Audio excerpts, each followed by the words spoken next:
தேவன் வார்த்தையாக இருக்கிறார். வார்த்தை அன்றி தேவன் இல்லை என்பதை திட்டமாக நீங்கள் தெரிந்து விடுங்கள். இயேசு கிறிஸ்தவ மதத்தை ஸ்தாபிக்கிறதுக்காக வரல, மனிதர்களுக்கு நன்மையை கொடுப்பதற்காக வந்தார். நம்பிக்கையே இல்லைன்னு சொன்னா நம்பிக்கை இருக்கிறது, அது தேவனுடைய வார்த்தைக்குள்ள இருக்கிறது. அருமையானவர்களே, கர்த்தர் நல்லவர் பாரு. எந்த தீமைக்கு அவர் காரணர் அல்ல, எந்த பிரச்சனைக்கு அவர் காரணர் அல்ல. நிச்சயமாகவே நமக்கு ஒரு முடிவு இருக்கிறது. என்னன்னு கேட்டா அது வெற்றி தான்.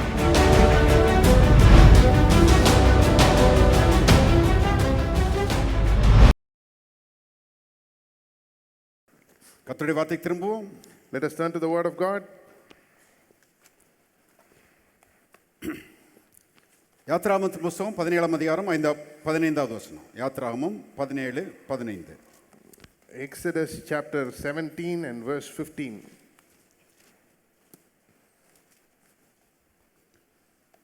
மோசே ஒரு பலிபீடத்தை கட்டி அதற்கு யெகோவா நிசி என்று பெயரிட்டான். And Moses built an altar and called its name Jehovah Nissi. தேவனுக்கு இங்கே மோசே ஒரு பெயரை கொடுக்கிறான். அது யெகோவா நிசி என்கிற பெயர். Here Moses gives a name to the Lord which is Jehovah Nissi. Jehovah நிசி என்றால் நமக்கு ஜெயம் கொடுக்கிற கர்த்தர் என்று அர்த்தம். What does Jehovah Nissi mean? Jehovah Nissi means the Lord who gives us victory. எல்லாரும் சொல்லுவோம், Let us all எனக்கு say, ஜெயம் கொடுக்கிற கர்த்தர். இன்னொரு முறை சொல்லுவோம், எனக்கு ஜெயம் கொடுக்கிற கர்த்தர். the Lord who gives me victory. கிறிஸ்தவ வாழ்க்கை பாருங்க, வெற்றிகரமாக இருக்க வேண்டும் என்பது தேவனுடைய விருப்பமாக இருக்கிறது. வெற்றி தான் ஒவ்வொருவரை குறித்தும் தேவனுடைய சித்தமாக இருக்கிறது. God wants Christian life to be a successful life, and that is what is His plan for every one of us. சிலர் சொல்றதை கேட்டிருக்கிறேன் பாருங்க, கர்த்தர் என்னை குறித்து என்ன சித்தம் வச்சிருக்கிறாரோ எனக்கு தெரியல. Some people say like this, I don't know what plan God has for me. ஒருவேளை வெற்றியை வச்சிருந்தாலும் வச்சிருக்கலாம், ஒருவேளை தோல்வியை வச்சிருந்தாலும் வச்சிருக்கலாம்.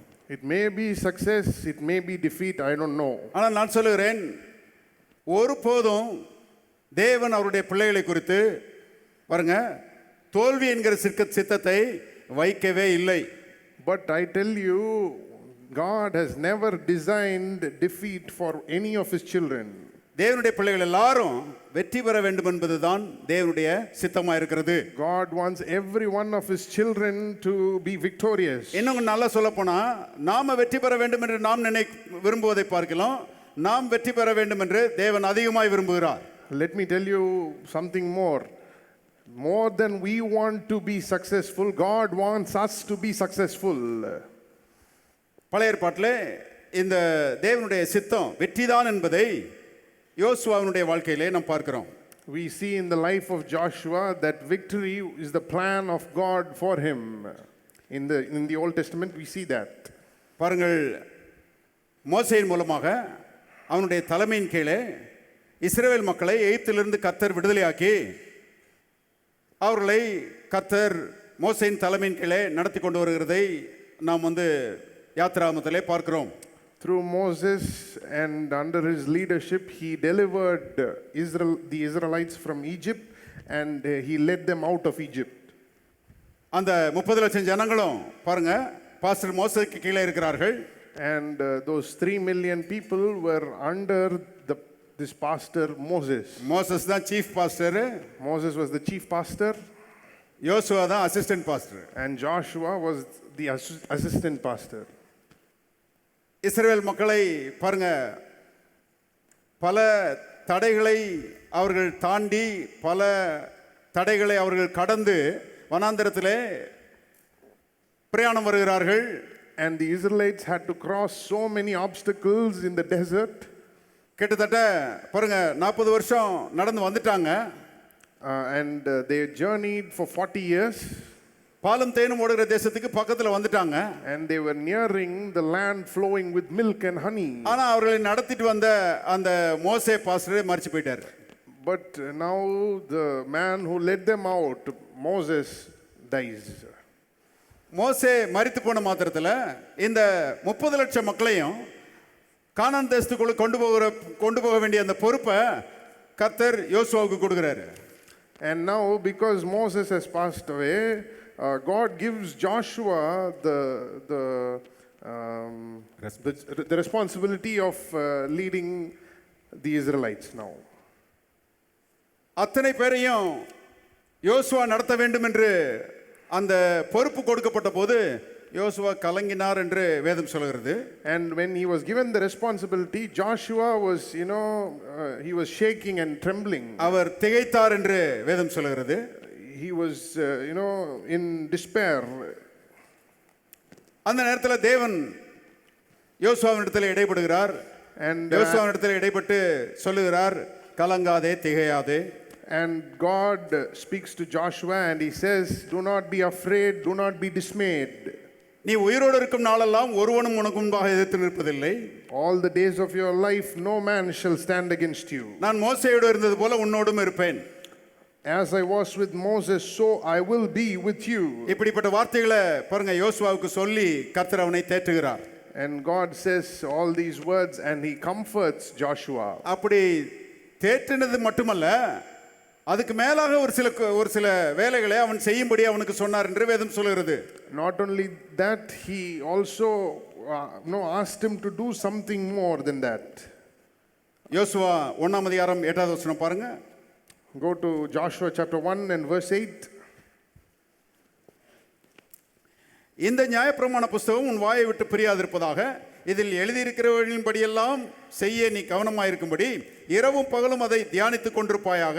அப்பொழுது நீ உன் வழியை வாய்க்க பண்ணுவாய், அப்பொழுது புத்திமானாயும் நடந்து கொள்வாய்.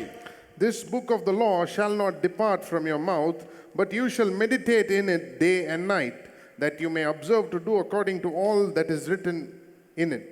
For then you will make your way prosperous, and then you will have good success. கர்த்தர் இங்கே யோசுவாவுக்கு சொல்கிறாரு, இந்த நியாயப்பிரமாண புஸ்தகத்தில் தியானமாயிரு. இதில் தியானமாக இருக்கிறது மட்டுமல்ல, இதன்படி செய்வாயாக. அப்படி செய்யும் பொழுது நீ உன் வழியை வாய்க்க பண்ணுவாய், நீ நல்ல வெற்றி பெறுவாய்.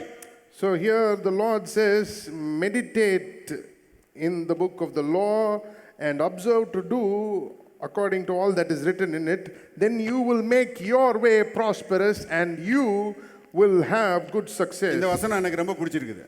I like this verse. என்னன்னா பாருங்க,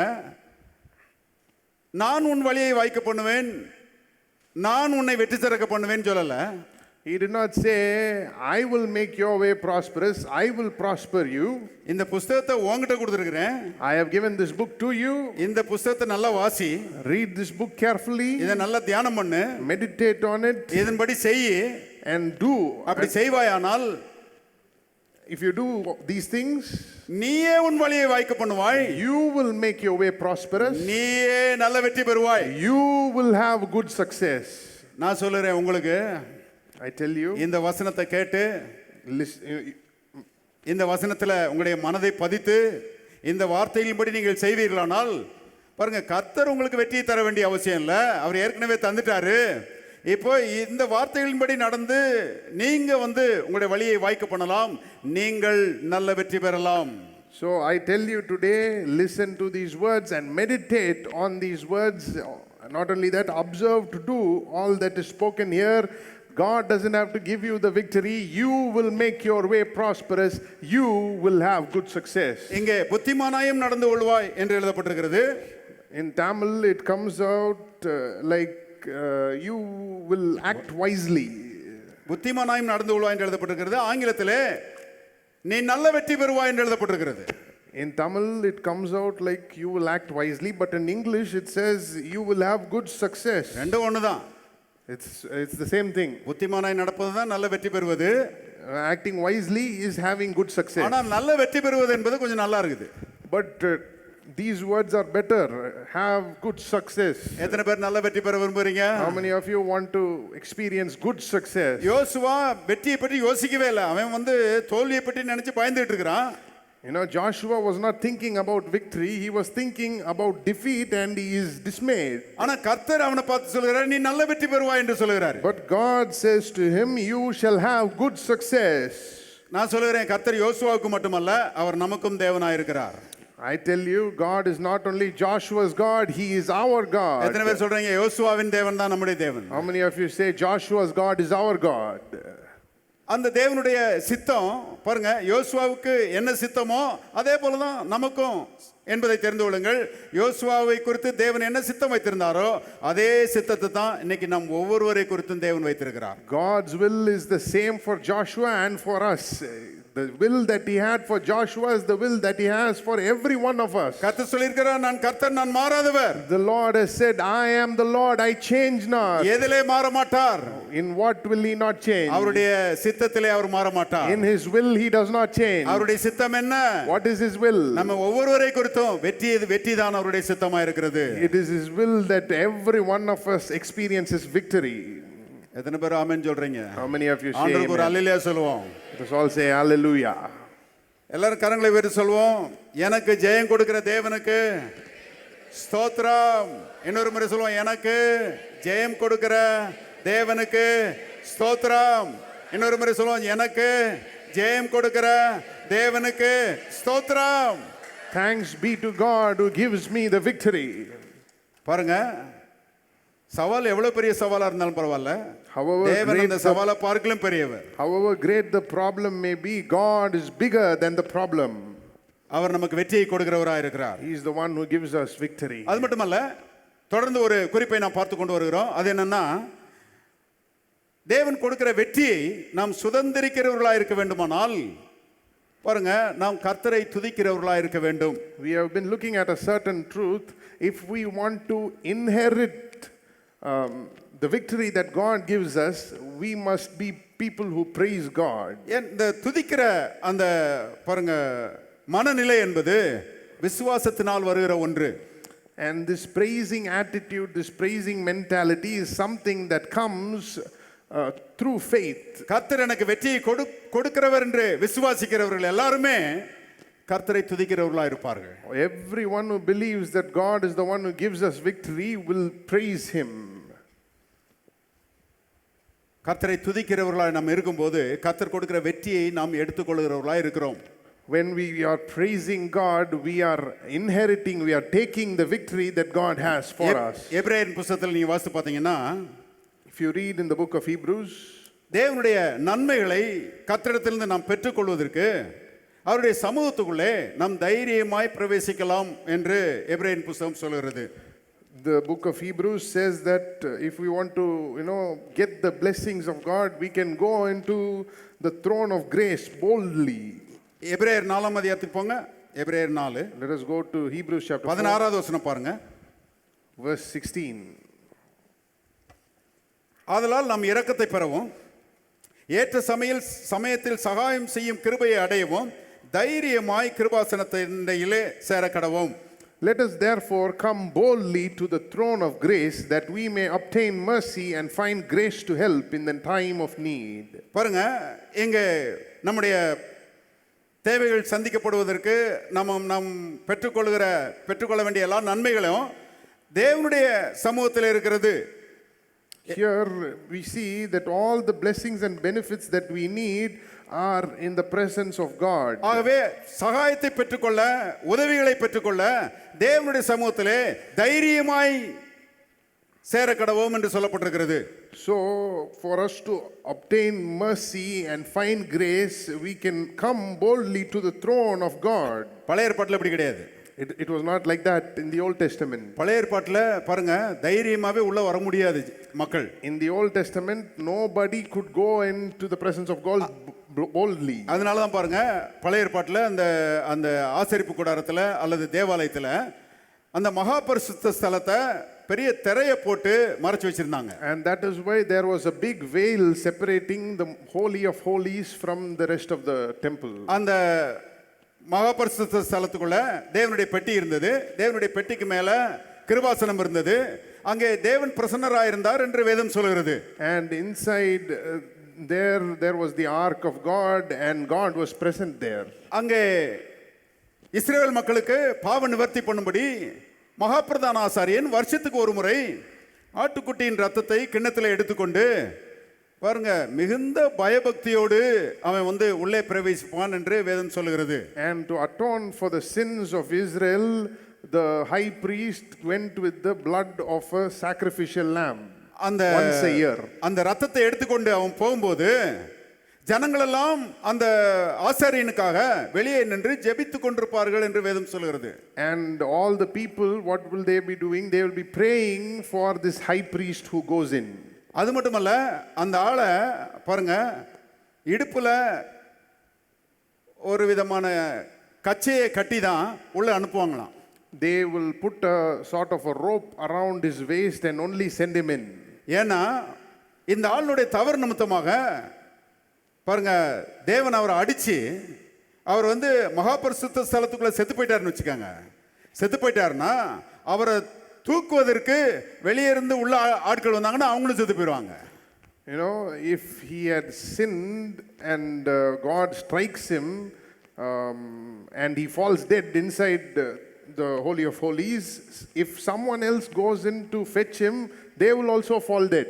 ஆகவே தான் பாருங்க, அந்த கயிறை கட்டியிருப்பாங்க. ஒருவேளை ஆள் வந்து அந்த வேலையை முடிச்சுட்டு வரல, அங்கேயே மரிச்சு போயிட்டாருன்னு தெரிஞ்சிச்சுன்னா அந்த கயிறை பிடிச்சி ஆளை வெளியே இழுத்துருவாங்க. They will put a rope around his waist, and if they know that he is not moving or anything, they will pull him up out by the rope. ஆகவே ஜனங்களுடைய ஜெபம் என்னன்னா, ஆண்டவரே இந்த ஆளை அடிச்சு விடாதரும். And what was the prayer of the people? Lord, don't strike this man. இந்த ஆள் செய்த பாவத்து நிமித்தம் தண்டிச்சிராதரும். இந்த ஆளை Don't punish him because of his sin. இந்த ஆளை கொன்னுராதரும். Don't kill this man. இந்த ஆள் வேலையை முடிக்கட்டும். Let this man complete the job. எங்களுக்கு பாவ நிவர்த்தி உண்டாகட்டும். Let there be forgiveness of sins for us. இப்படி ஜனங்கள் எல்லாரும் பாருங்க ஜெபிச்சிட்டு இருப்பாங்க. அவனும் பாருங்க பயத்தோட தான் அந்த ரத்தத்தை எடுத்துக்கொண்டு மகாபரிசுத்த ஸ்தலத்துக்கு போவான் என்று வேதம் சொல்கிறது. And the people will be praying like that, and even the high priest will be, very scared and afraid, and that is how he went into the Holy of Holies. ஆனால் புதிய ஏற்பாடு வித்தியாசம். But the New Testament is different. நம்முடைய பிரதான ஆசாரியனாகிய இயேசு, our high priest, the Lord Jesus, தம்முடைய பரிசுத்த ரத்தத்தை எடுத்துக்கொண்டு மகாபரிசுத்த ஸ்தலத்துக்குள்ளே பிரவேசித்து தம்முடைய ரத்தத்தை தேவனுக்கு முன்பாக சமர்ப்பித்து நித்திய மீட்பை நமக்காக உண்டாக்கி இருக்கிறார். Our high priest, the Lord Jesus, took his own holy and sinless blood and presented it before the Father, and he has obtained eternal redemption for us. நமக்கு பாருங்க, கர்த்தர் இயேசு நித்திய மீட்பை உண்டாக்கி இருக்கிறார். என்றைக்கு கர்த்தர் இயேசு சிலுவையில பாடுபட்டு மரித்தாரோ அன்றைக்கு கவனிங்க, தேவனுடைய பிரசன்னத்தை அடைத்திருந்த அந்த திரைச்சீலை இரண்டாக கிழிந்து விட்டது. And when Jesus did that, the veil that separated God and man was torn. அந்த திரைச்சீலை இரண்டாக கிழிந்ததற்கு என்ன அர்த்தம்? அது என்ன செய்தியை சொல்லுகிறது என்று கேட்டால், what message does that tell us today? இதுவரைக்கும் அடைபட்டிருந்த தேவ பிரசன்னம் அவரை விசுவாசிக்கிற எல்லாருக்கும் திறந்தே இருக்கிறது. God's presence, which was held up in the Holy of Holies, is now free for everybody to experience. இதுவரைக்கும் தேவனுடைய ஜனங்கள் தேவ பிரசன்னத்துக்குள்ளே நுழைய முடியாது. ஆசாரியன் மாத்திரம் தான் வருஷத்துக்கு ஒரு முறை நுழைய முடியும். ஆனால் இப்பொழுது தேவ பிரசன்னம் திறந்திருக்கிறபடினாலே எல்லாரும் தைரியமாக வரலாம். Till now, the presence of God was closed, the Holy of Holies. Only the high priest could go into the Holy of Holies, that too once a year. But now the presence of God is open for all. இன்றைக்கு நீங்களும் நானும் தேவ பிரசன்னத்துக்குள்ள தைரியமா வரலாம். And today, you and I can come into the presence of God boldly. அதற்கான வழியை இயேசு வகுத்திருக்கிறார். Jesus has opened the way for us. எல்லாரும் இயேசுவுக்காய் கரங்களை உயர்த்தி கர்த்தரை ஸ்தோத்திரிப்போம். Let us all thank God for Jesus. Hallelujah. Hallelujah. இயேசு அதை செய்யலனா பாருங்க, யாருமே தேவ பிரசன்னத்துக்குள்ள நுழைய முடியாது. If Jesus did not do that, nobody could go enter into the presence of God today. நான் சொன்னேன், நமக்கு வேண்டிய எல்லா உதவிகளும் எல்லா அனுகூலங்களும் எல்லா நன்மைகளும் தேவனுடைய பிரசன்னத்திலே இருக்கிறது. Every victory that we need, every blessing, every good thing that we need is in the presence of God, in the throne of God. இப்போ எப்படி தேவனுடைய பிரசன்னத்துக்குள்ள நுழைவது? Now how do we come into the presence of God? சங்கீதக்காரன் சொல்லுகிறான், The psalmist says, சங்கீதம் 100, Psalm chapter 100, சங்கீதத்துக்கு போவோம். சங்கீதம் 100, Psalm chapter 100, 4வது வசனம் பாருங்க. Psalm chapter 100 and verse 4.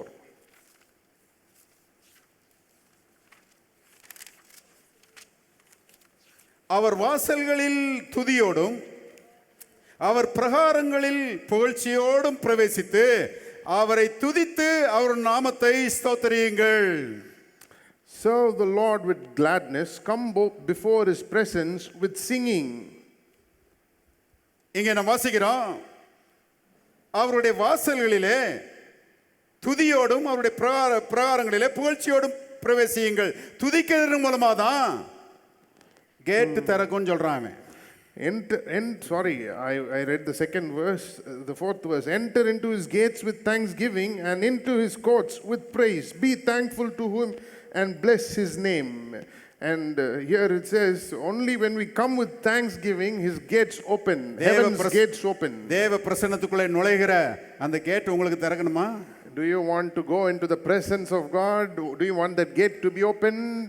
அழுகையோடும் கண்ணீரோடும் வந்தீங்கன்னா கேட் திறக்கவே திறக்காது. You know, it will not open just because you come with crying and with many tears. நிறைய பிரசங்கியார் சொல்றாங்க, அழுதுட்டே வா தேவ சமூகத்துல. Many preachers, they tell the people, come with tears into the presence of தேவ God. சமூகத்துல வந்து கண்ணீரை ஊத்து. Come and pour out your tears in the presence of God. உபவாசம் கட and fast. துக்கத்தோட வா தேவ சமூகத்துல. Come with a sad heart. இப்படி தான் நிறைய இடங்கள்ல பிரசங்கம் பண்றாங்க. In many places they preach like that. ஆனா நான் சொல்றேன், கண்ணீரோட வராதீங்க. But I tell you, don't come with tears. Gate திறக்க மாட்டாங்க. They don't open the gates for ஆனா துதியோட வந்தீங்கன்னா, but if you come with thanksgiving, ஸ்தோத்திரத்தோட வந்தீங்கன்னா, if you come with praise, தேவ பிரசன்னத்தினுடைய கேட் தானா திறக்கும். the presence of God will be opened up to you. Hello, are you here? அவர் வாசல்களில் துதியோடும் அவர் பிரகாரங்களில் புகழ்ச்சியோடும் பிரவேசித்து அவரை துதித்து அவருடைய நாமத்தை ஸ்தோத்திரியுங்கள். Enter his gates with thanksgiving, come into his courts with praise. துதி என்பது பாருங்க, தேவ சமூகத்துக்குள்ளே நாம் அணிந்து கொண்டு வருகிற ஒரு ராஜ வஸ்திரம் என்பதை தெரிந்து கொள்ளுங்கள். Praise is a royal robe that we wear when coming into the presence of God. முக்கியமான ஒரு நபரை நீங்க சந்திக்க போறீங்கன்னு வச்சுக்கோங்க. If you go to meet somebody important, எப்படி போவீங்க? how do you go? இருக்கிறதுல நல்ல ட்ரெஸ்ஸை போட்டுக்கிட்டு, you will wear the best robe. நல்ல பாருங்க, முகத்துக்கு பவுடர் அடிச்சு, you will apply cosmetics on your face, நல்ல சீவி, you will comb your hair properly, scent எல்லாம் போட்டுக்கிட்டு, you will apply perfume, பாருங்க நல்ல செருப்பு ஷூ எல்லாம் நல்லா மாட்டிக்கிட்டு, you will wear your shoes and your best slippers, நல்லா நீட்டா போவீங்க இல்லையா? you will go in there very neat, ஏன்னா முக்கியமான ஆளை பார்க்க போறீங்க, because you are going to see somebody important. அதே போல தான் பாருங்க, தேவன் ராஜாதி ராஜா. That is the same way God is the King of Kings. அவரை வந்து அவருடைய சமூகத்துக்குள்ள போகணும்னா துதி என்கிற அலங்கார உடையை உடுத்திட்டு தான் போகணும். When we come into his presence, we need this royal robe called praise. ஒரு உதாரணத்தை பாருங்க. Let me show you an illustration. எஸ்தரின் புத்தகத்துக்கு போவோம். எஸ்தரின் புத்தகம் 4ஆம் அதிகாரம். எஸ்தரின் புத்தகம் 4ஆம் அதிகாரம். Esther chapter 4. வசனம் 2 பாருங்க, 2வது வசனம். Verse 2. ராஜாவின் அரண்மனை வாசல் முன்பாக வாசல் முகப்பு மட்டும் வந்தான். இல்ல 1ல இருந்தே வாசிடுவோம். நடந்த யாவற்றையும் மொர்தெக்காய் அறிந்தபோது மொர்தெக்காய் தன் வஸ்திரங்களை கிழித்து ரட்டுடுத்தி சாம்பல் போட்டுக்கொண்டு நகரத்தின் நடுவே புறப்பட்டு போய் துயரமுள்ள மகா சத்தத்துடனே அலறிக்கொண்டு ராஜாவின் அரண்மனை வாசல் முகப்பு மட்டும் வந்தான். ரட்டுடுத்தினவனாய் ராஜாவின் அரண்மனை வாசலுக்குள் பிரவேசிக்க ஒருவனுக்கும் உத்தரவில்லை. When Mordecai, from verse 1, when Mordecai learned all that had happened, he tore his clothes and put on sackcloth and ashes and went out into the midst of the city. He cried out with a loud and bitter cry. He went as far as the front of the king's gate, for no one might enter the king's gate clothed with sackcloth. இங்கே மொர்தெக்காய் பாருங்க அரண்மனைக்கு ஓடி வருகிறான். Here Mordecai runs to the palace. பாருங்கள், அங்க ஒரு சம்பவம் நடந்து விட்டது. என்னன்னா, இந்த யூதர்களுக்கு விரோதமாக இருந்த ஆமான் என்கிற மனுஷன் ராஜாவை பாருங்க வயப்படுத்தி இந்த யூதர்கள் எல்லாரும் ஒரே நாளில் அழிக்கப்படும்படி, பெரியவர் சிறியவர் குழந்தைகள் பெண்கள் எல்லாரும் எல்லா யூதர்களும் ஒரே நாளில் அழிக்கப்படும்படி ஒரு கட்டளையை ராஜாவிட்டிருந்து எழுதி வாங்கிட்டான். Something had happened. Haman had planned something against the Jews to annihilate them on the same day. Men, women, children, everybody. And that had happened. அந்த ராஜாவின் கட்டளை பிறந்து விட்டது, யூதர்கள் எல்லாரும் அழிக்கப்பட வேண்டும் என்று. And the king's decree had come that all the Jews must be wiped out. குறிப்பிட்ட ஒரு நாளிலே எல்லா யூதர்களும், ஏன்னா அன்னைக்கு அந்த அகாஸ்வேரு ராஜா அரசாண்ட அந்த அந்த ராஜ்யபாரம் 129 நாடுகளை உள்ளடக்கி இருக்கிறது. ஆகவே அவனுடைய ராஜ்யபாரத்துக்கு கீழே இருந்த எல்லா யூதர்களும் ஒரே நாளிலே அழிக்கப்படும்படி ஒரு பெரிய கட்டளை பிறந்துருச்சு. The king's domain was 129 countries, 127 countries, and all the Jews who lived there are now going to be eliminated, annihilated. அந்த மாதிரி ஒரு கட்டளை பிறந்த மாத்திரத்தில் அதை மொர்தெக்காய் கேள்விப்படுகிறான். கேள்விப்பட்ட மாத்திரத்தில் பாருங்க, அவன் அரண்மனைக்கு ஓடி வருகிறான். ஏன்னா அரண்மனையில் எஸ்தர் ராணியா இருக்கிறான். And he runs to the palace as soon as he hears this news, because Esther is queen there. Esther பாருங்க, இவளுக்கு ரொம்ப க்ளோஸ் ரிலேட்டிவ். எஸ்தரை இவன் தான் வளர்த்தான். Esther was his close relative and he is the one who raised her. ஆகவே அவகிட்ட சொல்லி, அவர் ராணியா இருக்கிறதுனால அவகிட்ட சொல்லி இந்த கட்டளையை எப்படியாவது ஒண்ணுலாம் ஆக்கிடலாம், அவ மூலமா ஏதாவது ஒரு காரியம் நடக்கும் சொல்லி பாருங்க எதிர்பார்த்து அரண்மனைக்கு ஓடி வர்றான். And so he comes to the palace thinking that she will do something and she will somehow overturn the decree, and that is why he comes to the palace. ஆனா எப்படி ஓடி வந்தான்னா, now how does he run and come there? ரட்டை உடுத்திட்டு, he was wearing sackcloth, சாம்பல போட்டுக்கிட்டு, and he was putting ashes on himself, அலறிக்கொண்டு, and he was crying out with a loud and bitter cry. ஓடி வர்றான். He came with sadness.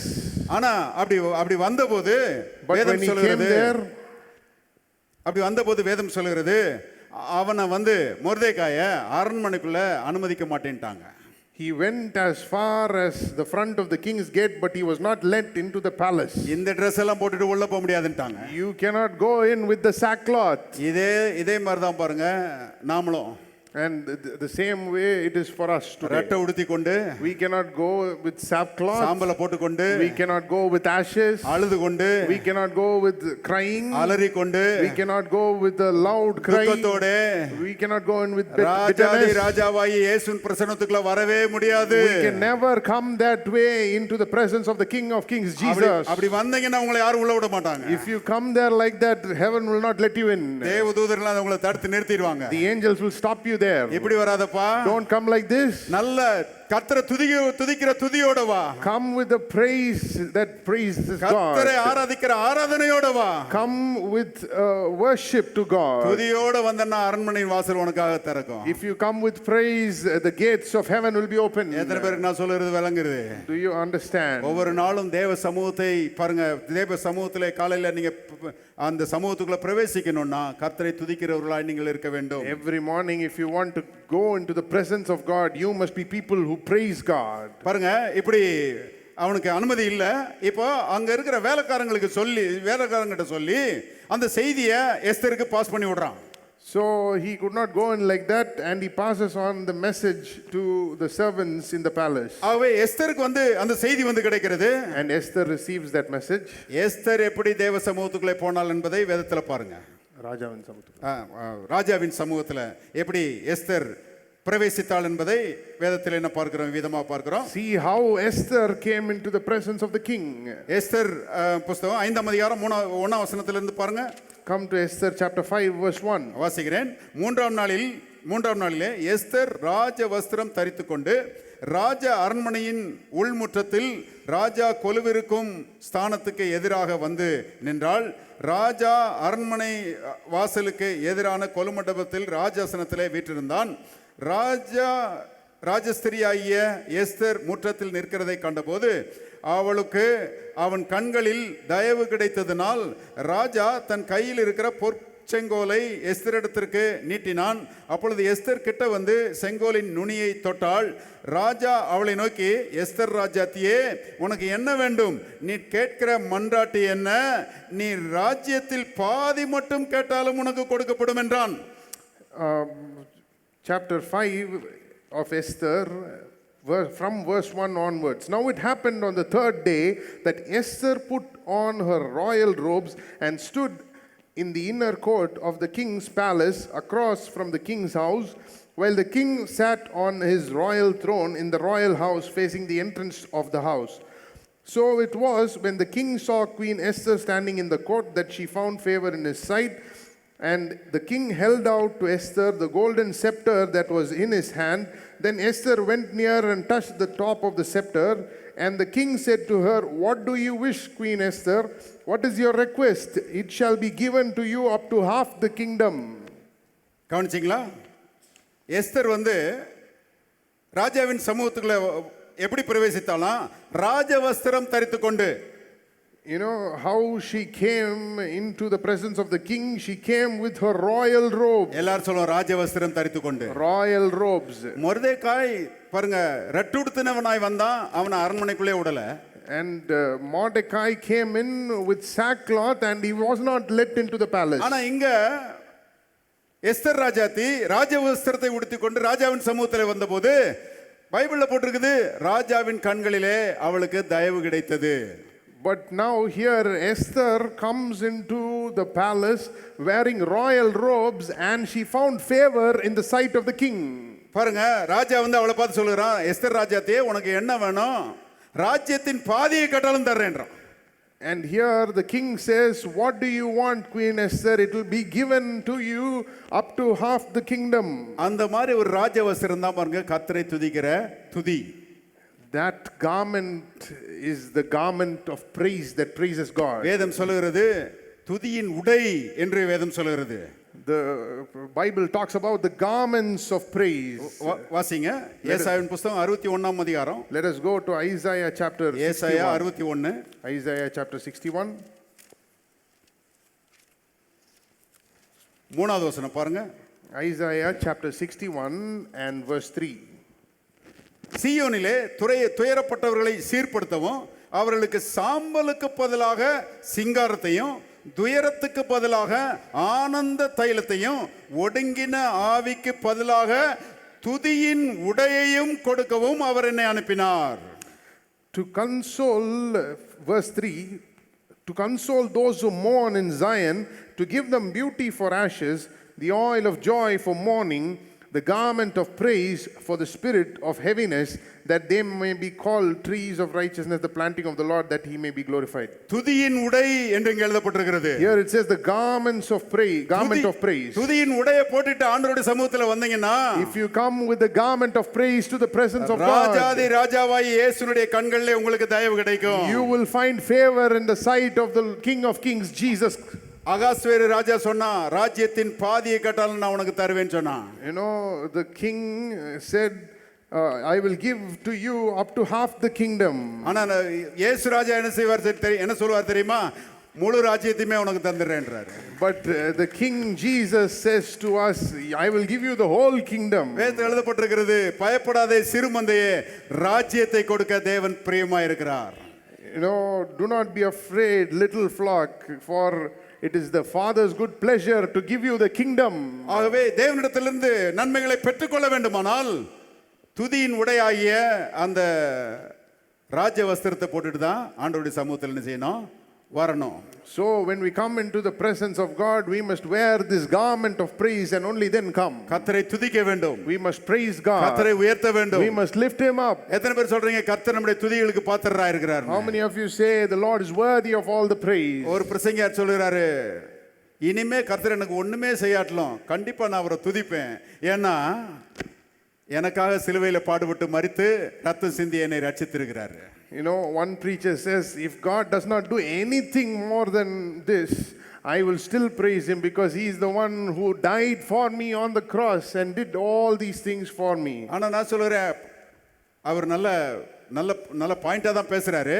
He says a good thing. ஆனா கர்த்தர் நம்மளை ரட்சித்ததோடு மட்டுமல்ல, இன்னும் பெரிய நன்மைகளை நமக்கு வைத்திருக்கிறாரு. God does not only save us, He has great blessings for us. இன்னும் நல்ல வாழ்க்கையை வச்சிருக்கிறாரு. He has a good life for us. இன்னும் நல்ல உயர்வுகளை வச்சிருக்கிறாரு. He has promotions for us. தோல்வி நம்முடைய பங்கே கிடையாது. Defeat is not our part. வெற்றி தான் நம்முடைய பங்கு. Victory is our part. Amen. How many of you எல்லாரும் say கரங்களை amen? தட்டி கர்த்தரை ஸ்தோத்திரிப்போம். Let us praise Thank you, God Lord. with a clap Hallelujah. offering. பாருங்க, மனிதனாய் வந்த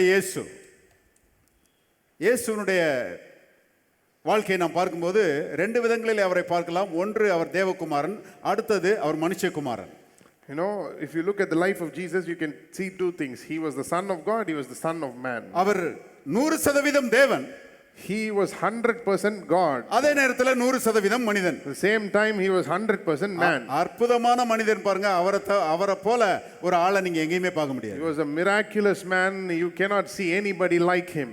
ஆயிரத்தில் ஒருவர்னு யாரையோ சொல்றாங்க.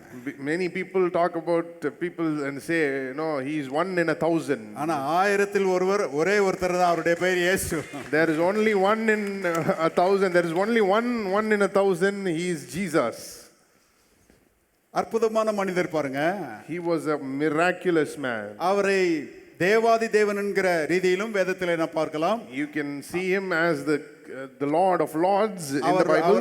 அவரை பாருங்க, தேவனுடைய குமாரன் என்கிற, அதாவது மனுஷனாய் வந்த தேவகுமாரன், அதாவது தேவகுமாரனாய் இருந்த மனிதன் என்கிற ரீதியிலும் அவரை பார்க்கலாம். You can see him also as a man who was the Son of God.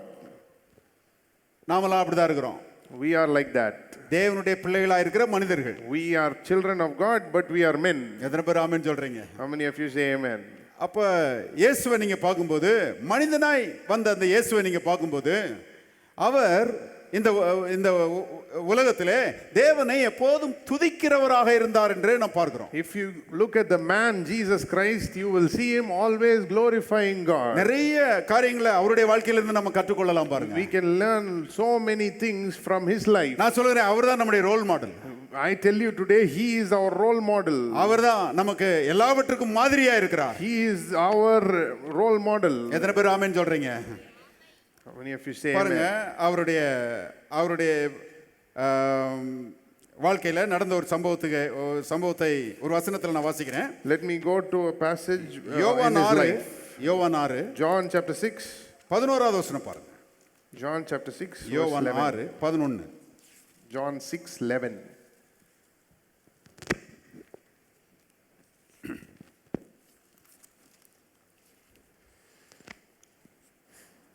இயேசு அந்த அப்பங்களை எடுத்து ஸ்தோத்திரம் பண்ணி சீஷர்களிடத்தில் கொடுத்தார்.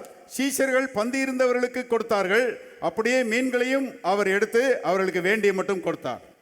And Jesus took the loaves, and when he had given thanks, he distributed them to the disciples, and the disciples to those sitting down, and likewise of the fish as much as they wanted. பாருங்கள், இங்கே இயேசு 5 அப்பம் 2 மீன்களை எடுத்து தேவனை ஸ்தோத்தரித்தார் என்று நாம் பார்க்கிறோம். Here we see Jesus taking 5 loaves and 2 fish, and he gave thanks to God. இந்த சம்பவம் உங்களுக்கு தெரியும். வனாந்தரத்துல 20,000 மக்கள் வந்திருக்கிறாங்க. In the wilderness, in the desert, there were 20,000 people. 20,000 மக்களுக்கு பாருங்க, கூட்டத்தை முடிச்ச உடனே சீஷர்கள் என்ன சொன்னாங்கன்னா, கூட்டத்தை சீக்கிரம் முடிச்சுட்டு அனுப்பிடுங்க ஆட்களை, அவங்க கிராமத்துக்கு போய் அவங்கவுங்க சாப்பாடு வாங்கிக்கிட்டோம், நமக்கு எதுக்கு இந்த தலைவலி அப்படின்னாங்க. You know what the disciples told? You finish the meeting and send the people away. They will go to their own places and get their own food. இயேசு சொன்னாரு, அப்படிலாம் அனுப்ப வேணாம், நீங்களே போஜனம் கொடுங்கன்னாரு. But Jesus said, you don't send them away like that, you give them food. உடனே சீஷர்கள் வந்து சொன்னாங்க, எங்க இடத்துல 5 அப்பம் 2 மீன் அல்லாமல் வேற ஒண்ணுமே இல்லைன்னாங்க. And the disciples said, we have only 5 loaves and 2 fishes, and that's it. இயேசு சொன்னாரு, அதை ஏன்ட்ட கொண்டு வாங்கன்னாரு. And Jesus said, bring that to me. அவ இயேசுனுடைய கையில கொடுத்தாங்க. They gave it in the hands of Jesus. இயேசு அதை வாங்கி Jesus took it தேவனை ஸ்தோத்தரித்தார் and he என்று gave பார்க்கிறோம். thanks to God. நான் சொல்றேன், ஒருத்தரும் அப்படி செய்யவே மாட்டாங்க. No, nobody will do that, I tell you. உங்களுக்கு தெரியுமா? Do you know? அந்த சூழ்நிலையை கொஞ்சம் யோசித்து பாருங்க. Think about that circumstance. இருக்கிற சாப்பிட உட்கார்ந்திருக்கிற ஆட்கள் 20,000 பேர். 20,000 people are seated there to get their food. இருக்கிறது 5 அப்பம் 2 மீன். There are 5 loaves and 2 fish. யாருமே ஸ்தோத்திரம் பண்ண மாட்டாங்க. Nobody will give thanks at that time. எல்லாரும் பாருங்க அங்கலாய்ப்பாங்க. Everybody will be in despair. இத்தனை பேர் இருக்காங்க. 20,000 people are there. இவ்வளவு சாப்பாடு தான் இருக்குது கொஞ்சம் போல. Only so much food is there. வரவு ரொம்ப கொஞ்சம். Income is so less. செலவு ரொம்ப அதிகம். Expenditures so much more. இத வச்சு இத்தனை ஆட்களை எப்படி போஷிக்கிறது? How can you feed so many people with so little? அப்படிதான் பயப்படுவாங்க. That is how people would have been அப்படிதான் afraid. அங்கலாய்ப்பாங்க. That is how they would have despaired. ஆனால் இயேசு வித்தியாசம். But Jesus was different. இயேசு பாருங்க அந்த 5 அப்பம் 2 மீனை எடுத்து கர்த்தரை ஸ்தோத்தரித்தார் என்று நாம் பார்க்கிறோம். Jesus took those 5 loaves and 2 fish and he gave thanks to God. அவருக்கு தெரியும் ஸ்தோத்திரம் பண்ணனாலே பெருகும். He knew that if he gave thanks it will multiply. எத்தனை பேர் ஆமென் சொல்றீங்க? How many of you say amen? இன்னைக்கு குடும்பங்கள்ல பாருங்க வரவு பாருங்க கொஞ்சமா இருந்து செலவு அதிகமா இருந்தா மக்கள் பாருங்க வருமானத்தை சபிச்சுக்கிட்டே இருப்பாங்க. You know, if income is less and expenditure is more in many households, they will talk ill of the income. சம்பளத்தை வாங்கிட்டு வரும்போதே சம்பளத்தை சபிப்பாங்க. They will get the income, the salary and come, and on the way home they will be saying bad things. They will curse the income. இதெல்லாம் ஒரு சம்பளமா? Is this an income? இதெல்லாம் மாசத்துக்கு நம்ம செலவுக்கு இதெல்லாம் போதுமா? Is this enough to meet all our expenses? 10 நாள் கூட வராது. It will not be enough for 10 days even. இப்படி ஒரு வேலையை பார்க்கணுமா? Do I have to do this job? இப்படி ஒரு சம்பளத்தை வாங்கணுமா? Do I have to get this kind of salary? இப்படி தான் பேசிட்டே வருவாங்க. They will come speaking like that only. ஆனால் இயேசு பாருங்க But Jesus நல்ல மாதிரி நமக்கு காமிச்சிருக்கிறார். has given us a good role model. ஒருவேளை பாருங்க வருமானம் கொஞ்சமா இருந்தாலும் Even if income is very little, அதை வாங்கின உடனே ஸ்தோத்திரம் பண்ணுங்க. as soon as you get it, give thanks. ஆண்டவரே இந்த வருமானத்துக்காக நன்றின்னு சொல்லுங்க. Lord, thank you for this income. நான் சொல்றேன் 1000 மடங்கு பெருகுவதை நீங்கள் காண்பீர்கள். You will see it multiplied 1,000 times. எப்படி பெருகுன்னு எனக்கு தெரியாது. How it multiplies I do not know. ஆனா பெருகும் என்று தேவன் சொல்லி இருக்கிறார். But it will multiply because God has said so. வேதம் சொல்லுகிறது நீங்கள் இப்பொழுது இருக்கிறதை பார்க்கலாம் 1000 மடங்கு பெருகுவீர்கள். You will multiply 1,000 times as you are today. நான் சொல்றேன் உங்களுடைய வருமானம் இப்பொழுது இருக்கிறதை பார்க்கலாம் 1000 மடங்கு பெருகும். I tell you today your income will be multiplied 1,000 times than it is now. Hello, Are you here? இந்த ஊழியங்கள்லாம் அப்படிதான் ஆரம்பிச்சோம். We started this ministry like that. ரொம்ப கொஞ்சமா இருந்துச்சு ஆரம்பத்துல. Everything was very little. இப்ப பெருகிட்டே But போகுது. everything is increasing day by day. பாருங்க 100 1000 பெருகிட்டே போகுது. Hundreds are becoming thousands. ஏன்னா கர்த்தரை ஸ்தோத்திரம் பண்ணிட்டே இருக்கிறோம். Because we are going on praising God. Hello, Are you here? நான் சொல்றேன் நீங்களும் ஸ்தோத்திரிப்பீர்களானால் If you also praise, உங்களுடைய பொருளாதாரமும் பெருகும் என்று கர்த்தருடைய ஆவியானவர் your சொல்றார். economy will also grow. பாருங்க இயேசு ஸ்தோத்திரம் பண்ணாரு. ஸ்தோத்திரம் பண்ண gave மாத்திரத்துல thanks and 5 அப்பம் 2 மீன் பெருகினது என்று நாம் பார்க்கிறோம். we see that Jesus gave thanks, and as soon as he gave thanks, the loaves and fish began to multiply. எல்லாரும் சாப்பிட்டு திருப்தி அடைந்தார்கள். மீதியான துணிக்கைகளை 12 கூடை நிறைய எடுத்தார்கள். Everyone ate and they were satisfied, and they gathered 12 baskets of fragments. எல்லாம் சாப்பிட்டது போக ஏராளம் மிச்சம் கிடக்குது. After they had eaten, so much left over. கர்த்தர் இப்படி தான் ஆசீர்வதிக்கிறார். God blesses like that. ஆனா எப்ப இந்த அற்புதம் நடந்தது என்பதை நீங்க மனசுல வைக்கணும். But you must think about when this miracle happened. தேவனை பாருங்க ஸ்தோத்திரம் செய்தார், பொருளாதாரம் பெருகிட்டு. As soon as he praised God, the economy grew. ஆவியானவர் பாருங்க இந்த ஸ்தோத்திரம் செய்ததினால்தான் அந்த அப்பங்கள் பெருகினது என்பதை யோவான் மூலமாக இன்னொரு முறை அதை வலியுறுத்தி சொல்கிறதை 23ஆம் வசனத்திலே நாம் பார்க்கிறோம். If you look at verse 23, the Holy Spirit tells us that the loaves and the fish were multiplied because of giving thanks. பாருங்க, கர்த்தர் ஸ்தோத்திரம் செய்த பின்பு அவர்கள் அப்பம் சாப்பிட்ட இடத்துக்கு சமீபமாய் திபேரியாவிலிருந்து வேற படகுகள் வந்தது.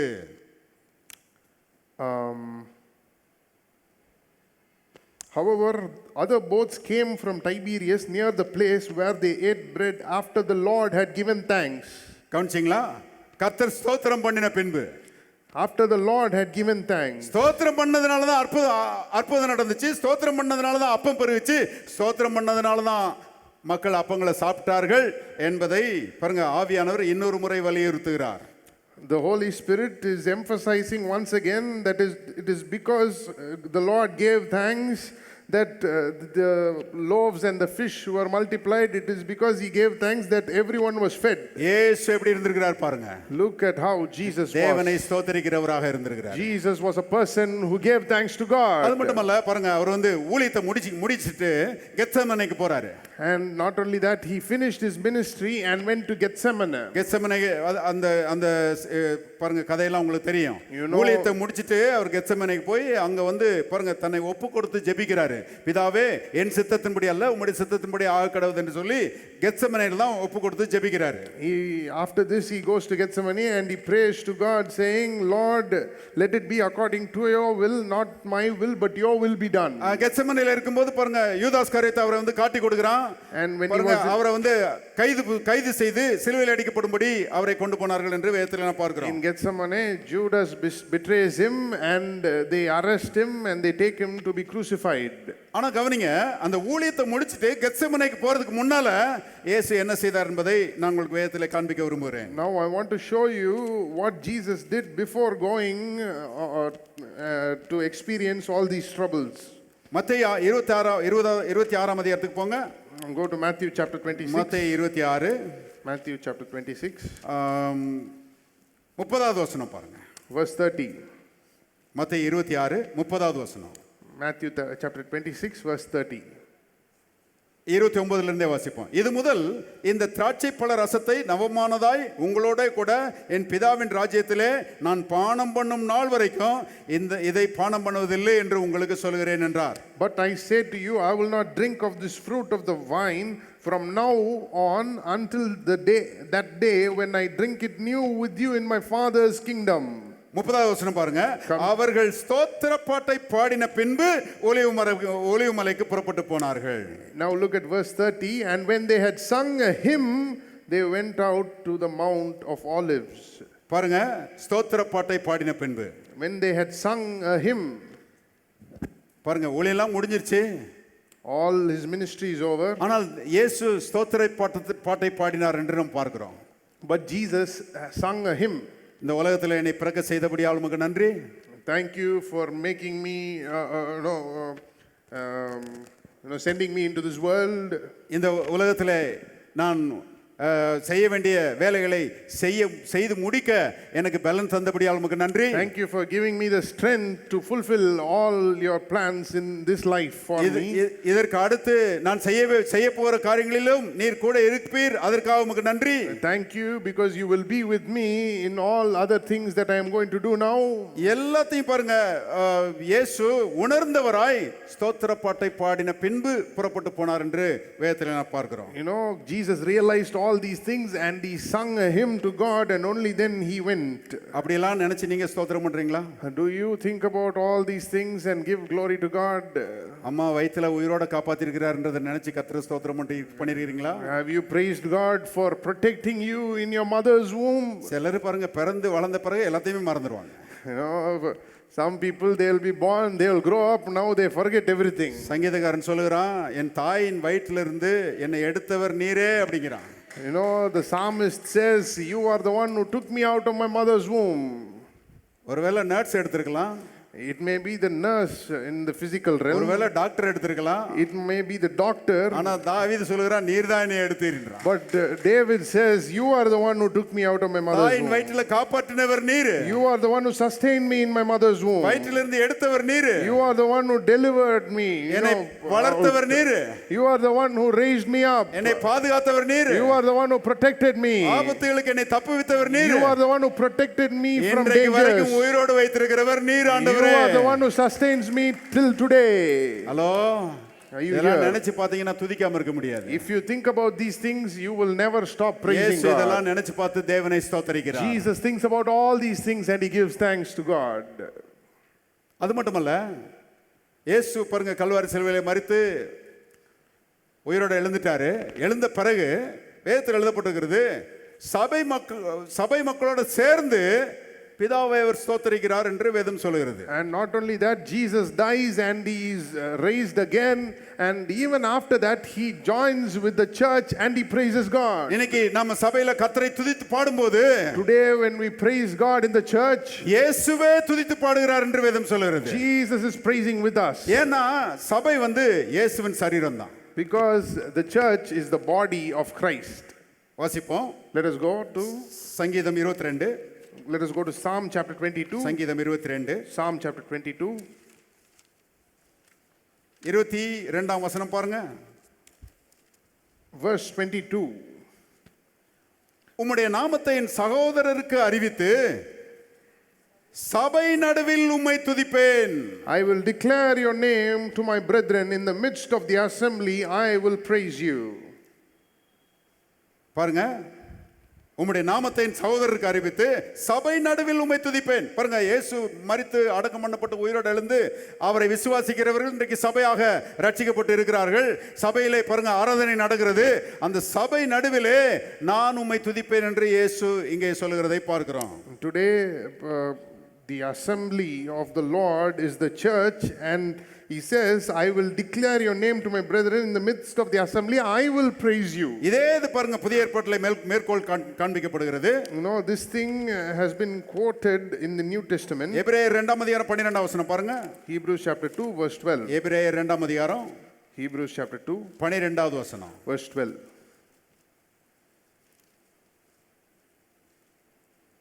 உம்முடைய நாமத்தை என் சகோதரருக்கு அறிவித்து சபை நடுவில் உம்மை துதித்து பாடுவேன் என்றும் நான் அவரிடத்தில் நம்பிக்கையாயிருப்பேன் என்றும் இதோ நானும் தேவன் எனக்கு கொடுத்த பிள்ளைகளும் என்று சொல்லி இருக்கிறார். I will declare your name to my brethren in the midst of the assembly. I will sing praise to you, and again I will put my trust in him, and again here am I and the children whom God has given me. இயேசுவே நம்ம மத்தியில இருந்து துதிக்கிறாராம். Jesus is in our midst and he praises. இயேசுவே துதிப்பாரானா நாம எவ்வளவு துதிக்கணும் யோசித்து பாருங்க. If Jesus himself praises God, how much more should we praise God? துதிப்போம். Let us all clap our hands and praise the Lord. பாருங்க, தேவனை துதிக்கிற இயேசு இன்னைக்கு சாதாரண ஒரு நபர் கிடையாது. தேவனை துதிக்கிற இயேசு உயரமும் உன்னதமான சிங்காசனத்திலே வீற்றிருக்கிறார் என்று வேதம் சொல்கிறது. You know, this Jesus who is praising God is not somebody ordinary. He is seated in the heavenly places. தேவனை துதிக்கிறவர்கள் கீழே கிடக்க மாட்டாங்க. Those who praise God will not be low. தேவனை துதிக்கிறவர்கள் உயர்ந்திருப்பார்கள். Those who praise God will be lifted up. அதற்கு இயேசுவே மாதிரியா இருக்கிறார். And for that Jesus is the best example. இன்னொரு உதாரணத்தை நீங்க பார்க்கணும்னா தாவீதை உதாரணமாக பார்க்கலாம். If you want another example, you can look at the life of David. தாவீது பாருங்க, உங்களுக்கு தெரியும், ஆட்டு மேய்ப்பனாக இருந்தவன் ராஜாவாக உயர்த்தப்பட்டான். You know, he was a shepherd boy, but he was raised to being a king. பொதுவா பாருங்க, ஆட்டு மேய்ப்பர்கள் ராஜாவாக உயர்த்தப்படவே மாட்டார்கள். ஆட்டு மேய்ப்பர்கள் ராஜாவாக உயர்த்தப்படுவது எப்போதுமே அது பெரிய அபூர்வம். You know, it is a big wonder if somebody from the sheep, shepherding community becomes a king.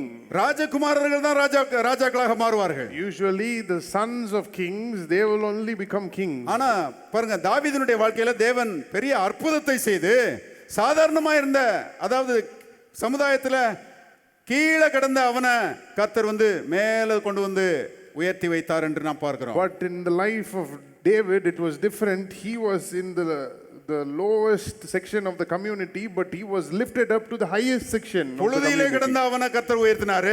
He was lifted up from the dust of the earth. குப்பையிலே கிடந்த கர்த்தர் அவனை உயர்த்தினாரு. He was lifted up from the dung of the earth. நான் நினைக்கிறேன் அதுக்கு முக்கியமான ஒரு காரணம் அவன் தேவனை துதிக்கிறவனாக இருந்தான். I think it is because he was one who praised God. அது மட்டுமல்ல, தேவன் அவனை குறித்து ஒரு சாட்சி வேற கொடுத்தாரு.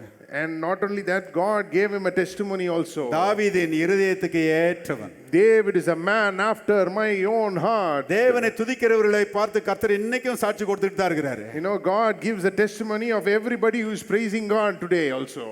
ஒவ்வொரு தேவனை துதிக்கிற ஒவ்வொரு ஆளுடைய பேரையும் சொல்லி இன்னார் என் இருதயத்துக்கு ஏற்றவன் கர்த்தர் சொல்லுகிறாரு. Today God tells your name and my name, and he says You are a man, a woman of my, after my own heart. எத்தனை பேர் கர்த்தருடைய இருதயத்துக்கு ஏற்றவர்களா இருக்க How விரும்புறீங்க? many of you want to be a man or woman தாவீது after போல God's own பாருங்க, heart? கர்த்தரை துதிக்கிறவர்களா இருங்கள். Be ones who praise God just like David. சங்கீதம் 144, சங்கீதம் 144. Go to Psalm chapter 9வது 144, வசனம் பாருங்க.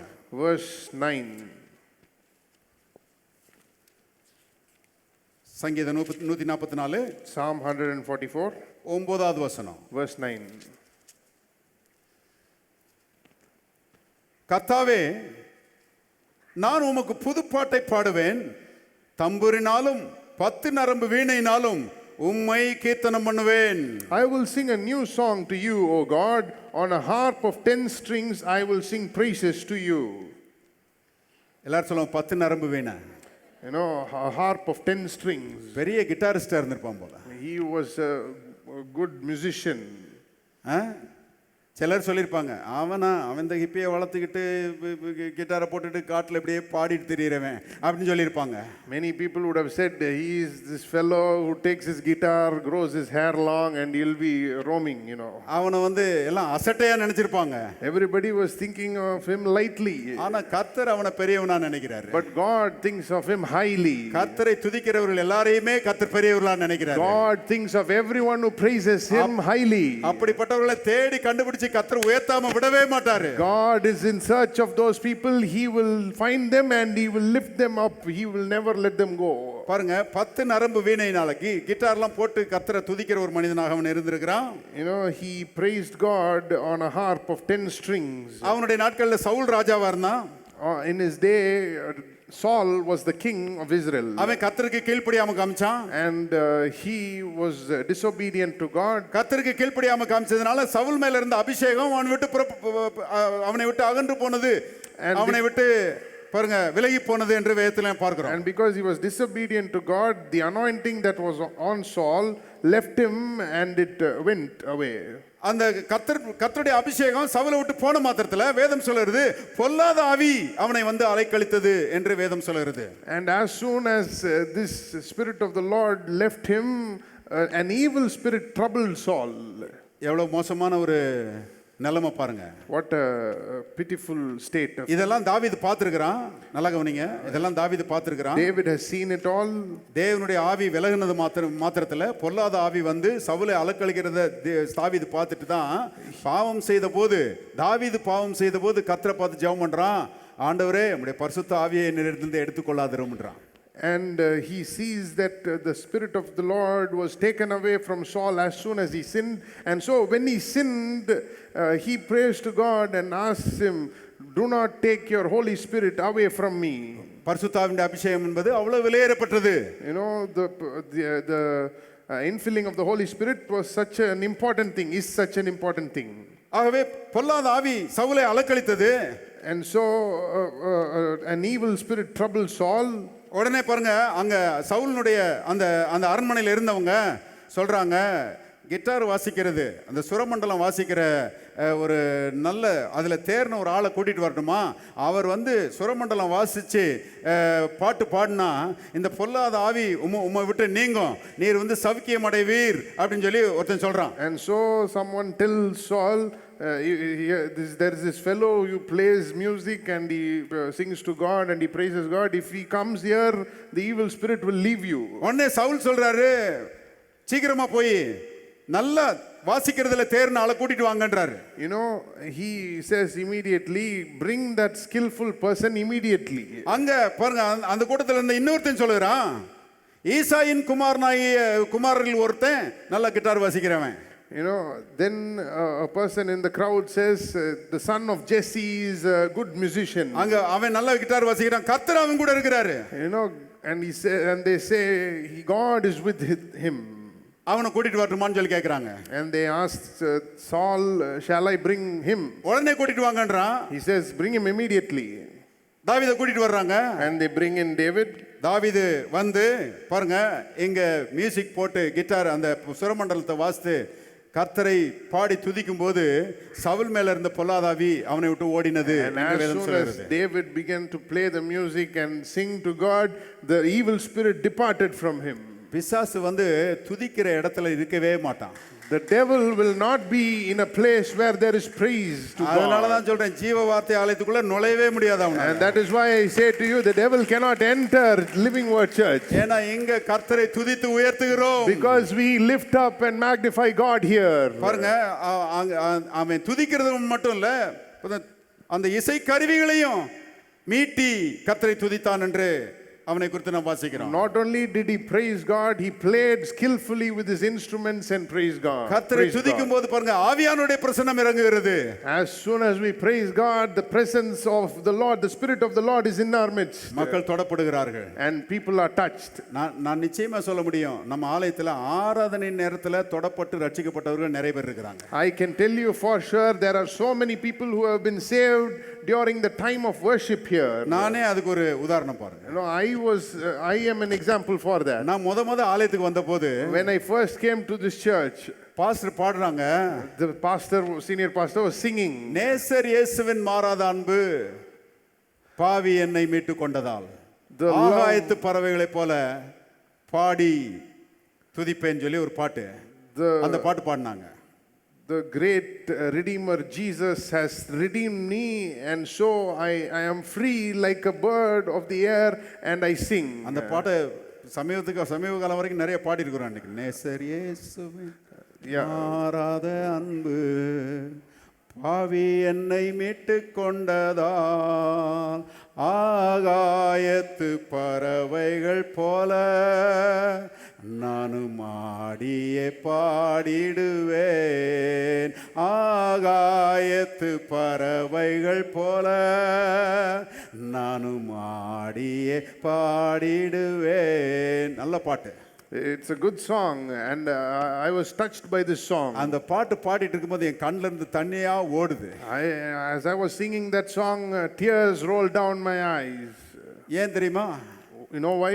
ஆவியானவர் என்னை தொட்டாரு. The Spirit of the Lord just touched me. இன்னைக்கு நம்ம ஆலயத்துல அந்த ஆராதனை நேரத்துல தொடப்பட்டவங்களா எழும்பி நில்லுங்கன்னா நிறைய பேர் எழும்பி நிப்பாங்க. You know, even if we call for people who were touched during the worship in our church, many people would stand up. ஏன்னா ஆராதனை நேரத்துல ஆவியானவர் இறங்குறாரு, பிசாசு ஒரே ஓட்டமா ஓடிடுறான். Because during the time of worship, the Spirit of the Lord descends and the enemy flees, the devil flees. ஆகவே தாவீது பாட்டு பாடின மாத்திரத்துல சவுலிடத்திலிருந்து பொல்லாத ஆவி ஓடினது. You know, as soon as David began to sing, the evil spirit from Saul departed. Saul விடுதலையானான். Saul was delivered. கடைசியாக ஒரு குறிப்பை சொல்லி முடிக்கிறேன். Lastly, let me say one thing and we'll close. தாவீது அதுக்கு பிறகு ராஜாவா மாறிட்டான்.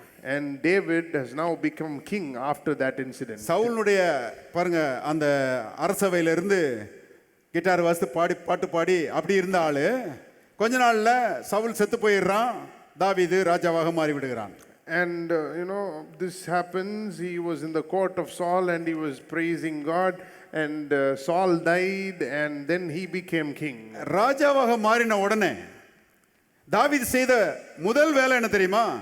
தேவனுடைய பெட்டியை தேடி கண்டுபிடிச்சு எருசலேமுக்கு கொண்டு வந்தான் என்று வேதம் சொல்லுது. You know, the first thing that David did after he became king, he went and found the ark of God and brought it back to Jerusalem. அதெல்லாம் வாசிக்கிறதுக்கு நேரம் இல்ல. We don't have time to read that. ஆனா அத பத்தி சொல்லி முடிக்க விரும்புகிறேன். Let me say a few things about that and we'll close. பாருங்க, அந்த தேவனுடைய பெட்டியை தாவீது தேடுகிறான். He sought after the ark of the Lord. அந்த தேவனுடைய பெட்டியினுடைய விசேஷம் என்ன? What was so special about the ark of the Lord? அந்த தேவனுடைய பெட்டியின் மேலே தேவ பிரசன்னம் இருந்தது. You know what is special? The presence of the Lord was on the ark of the Lord. தேவ பிரசன்னத்தை நன்றாய் உணர்ந்தவன், அதை அனுபவித்தவன் தாவீது. You know, David was a man who experienced the presence of God. அவன் தான் சொல்லுறான், உம்முடைய சமூகத்திலே பரிபூர்ண ஆனந்தமும் உம்முடைய வலது பார்சத்திலே நித்திய பேரின்பமும் உண்டு.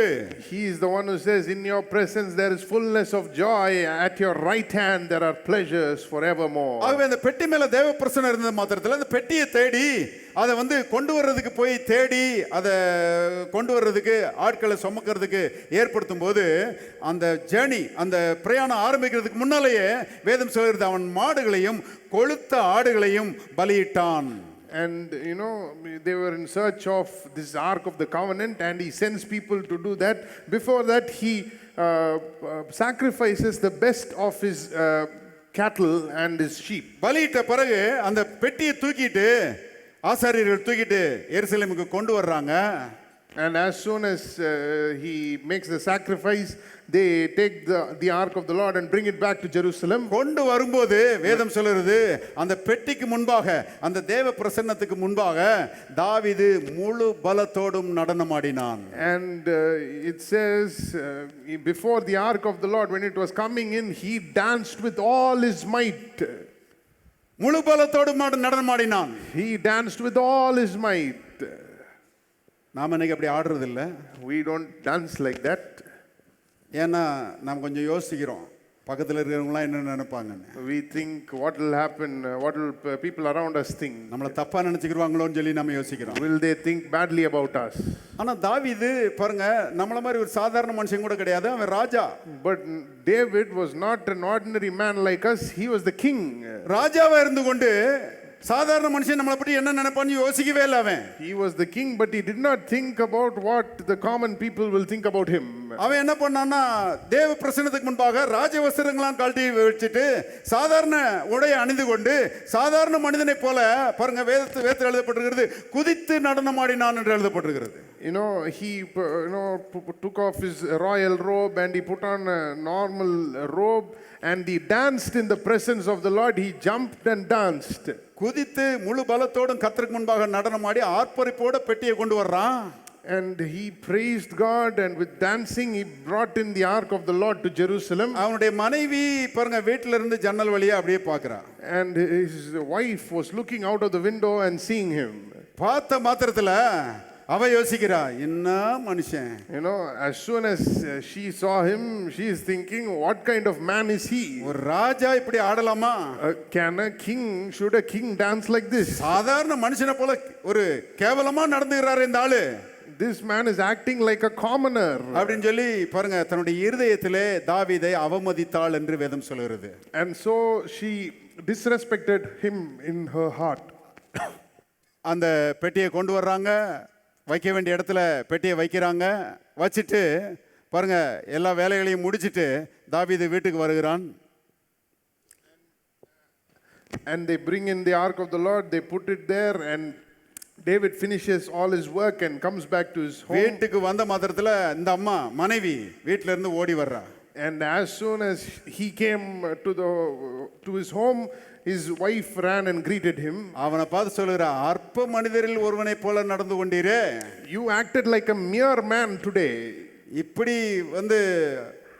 எல்லாரும் பார்த்து வேடிக்கை பார்க்குற மாதிரி, பெண்கள் எல்லாம் பார்த்து வேடிக்கை பார்க்குற மாதிரி ஒரு சாதாரண ஒரு வேலையை இந்த மாதிரி செஞ்சுட்டே ராஜாவாகிய நீர் அப்படின்னு சொல்லி அவனை பேசுகிறாள். She scolds him and says, you were dancing half naked in front of the women and all, and you acted like a cheap fellow.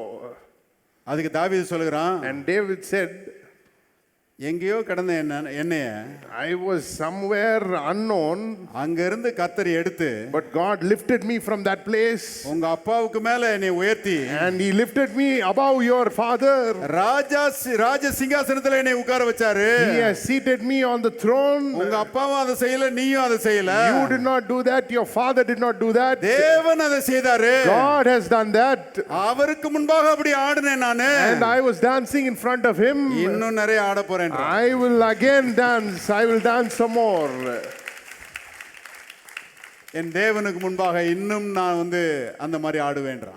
I will dance some more in the presence of my Lord. அதனால தான் பாருங்க தேவன் தாவீதை பார்த்து சொல்றாரு, தாவீதின் இருதயத்துக்கு ஏற்றவன். And that is why God looks at David and he says he is a man after my own heart. அவனுக்கு ஆசீர்வாதத்தை கொடுக்கிறாரு. And he gives him the blessing. அவனுக்கு மகிமையை கொடுக்கிறாரு. And he gives him glory. அவனுக்கு ஐஸ்வரியத்தை கொடுக்கிறாரு. And he gives him riches. அவனுக்கு சிங்காசனத்தை கொடுக்கிறாரு. And he gives him the throne. எல்லாரை பார்க்கிலும் அவனை உயர்த்துகிறாரு. He raises him up above everybody else. துதிக்கிற மனிதர்கள் வெற்றி பெறுவார்கள். Those who praise God will be lifted up. உயர்த்தப்படுவார்கள். Those who praise God will be raised up. Amen. Do you believe? எத்தனை பேர் ஆமென் சொல்றீங்க? How many of you say amen? துதிக்கிறதுல கொஞ்சம் ஆண்டவரை துதிக்கிறதுல கொஞ்சம் அர்ப்பணிங்க உங்களை. Let us, Commit yourself. commit ourselves to praising God. இன்னும் கர்த்தரை துதிக்கிறதுல கொஞ்சம் தீவிரப்படுங்க. Let us be very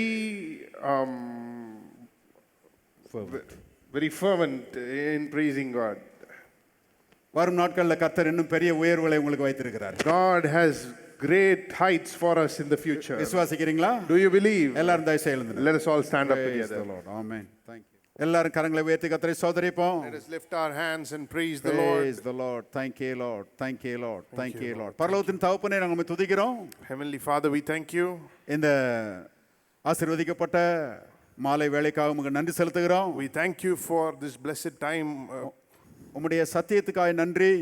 Thank you for your truth. இயேசுவை போல உம்மை துதிக்கிறவர்களாக நாங்கள் இருக்க எங்களுக்கு உதவி செய்யும். Help us to praise you like Jesus. தாவீதை போல உம்மை துதிக்கிறவர்களாக இருக்க எங்களுக்கு உதவி செய்யும். Help us to praise you like David. கர்த்தாவே உம்மை துதிக்கிற எங்களை நீர் உயர்த்துவீர் என்று நாங்கள் விசுவாசிக்கிறோம்.